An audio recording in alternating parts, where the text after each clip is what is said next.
Hi everyone, I'm going to be presenting the results of cost effectiveness modeling study on direct acting antivirals in Thailand. I have no conflict of interest to disclose. Treatment of hepatitis C virus has undergone significant improvement with the introduction of direct acting antivirals that cure more than 95% of patients. These cured patients cannot transmit the virus onwards, and therefore it is considered a treatment as prevention strategy. An emerging HCV epidemic has been observed among the HIV-infected MSM in Thailand, wherein no new infections were seen before 2014, and that increased to an incidence rate of almost 5% by 2019. Although direct-acting antivirals have been introduced in the country back in 2018, they're expensive. A 12-week regimen costs $450 in Thailand.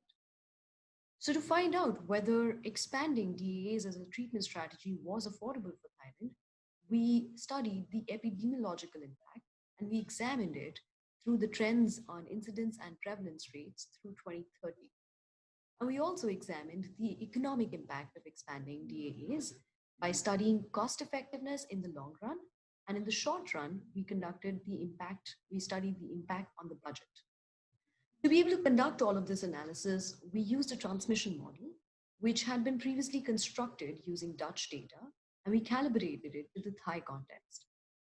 I'm presenting a very simplified version of the model here, and I'm happy to share more on the details of the model offline.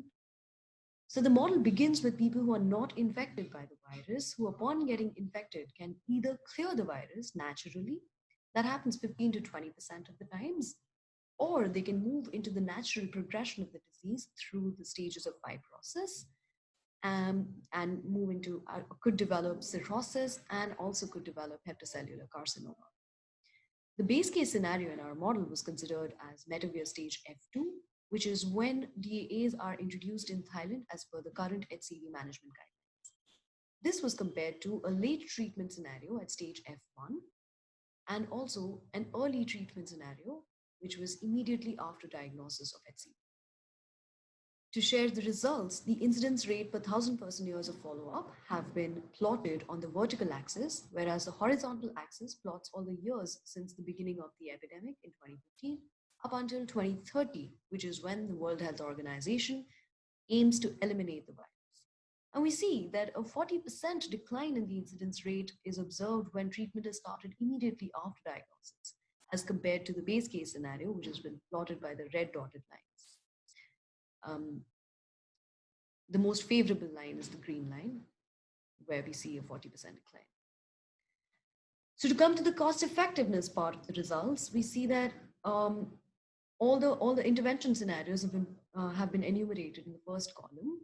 And in the base case scenario, which is represented in the last row, we see that $46 million would be accrued by the government over a period of 40 years with 3% discounting if DAAs are continued to be administered at stage F2, which is the base case scenario.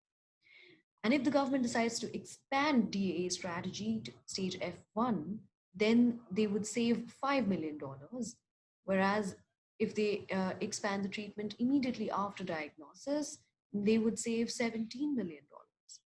These high cost savings are a result of the strong impact that direct acting antivirals have on the incidence rate. I also have results on the one-way sensitivity analysis, budget impact analysis, and also prevalence rate. And I can discuss that in more detail offline. So to come to the conclusion, DAA treatment strategy immediately after diagnosis not just saves costs, but also has substantial health benefits. And if the Thai government decides to expand the treatment by introducing DAAs immediately after diagnosis, they would contribute to the HCV elimination targets of 2030. With that, I'd like to acknowledge the rest of my co-authors who are from the Thai Red Cross HIV Research Center in Bangkok, the United States Military HIV Research Program in Seattle, and my colleagues from Erasmus Medical Center in Rotterdam. Thank you.